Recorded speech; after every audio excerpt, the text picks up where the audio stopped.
పోయింది కదా, వాళ్ళు టీడీపీ వాళ్ళు దౌర్జన్యాలు చేశారని ఆరోపిస్తున్నారు. ఇప్పుడు మేము ప్రశాంతంగా పోలింగ్ జరుపుకోవాలని ఉదయం నుంచి కూడా ప్రయత్నం చేశాం.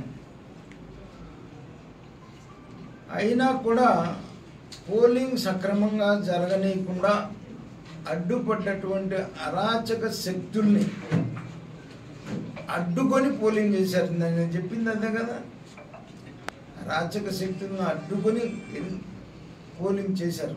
తట్టుకొని పోలింగ్ చేశారు తెలుగుదేశం పార్టీ కార్యకర్తలు. ఎక్కడా కూడా, ఎందుకంటే మేము ఇక్కడున్న గొడవలు అయితే పోలింగ్ పర్సంటేజ్ తగ్గుతుందేమో అని చెప్పి సాధ్యమైనంత వరకు సర్దుకొని పోలింగ్ జరుపుకున్నాం. గొడవలు జరిగితే మాకే నష్టం, గొడవలు జరిపి మాకు నష్టం చేయాలనేటువంటిది వాళ్ళ ప్లాన్. గొడవలు జరగనీయకుండా పోలింగ్ చేయించుకోవాలనేటువంటిది మా ఉద్దేశం.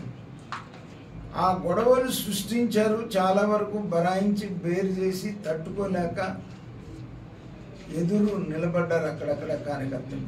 అది నియోజకవర్గంలో మీకు ఎంత మెజారిటీ రావచ్చు అనుకుంటున్నారు? మీరు చెప్పండి. మీడియా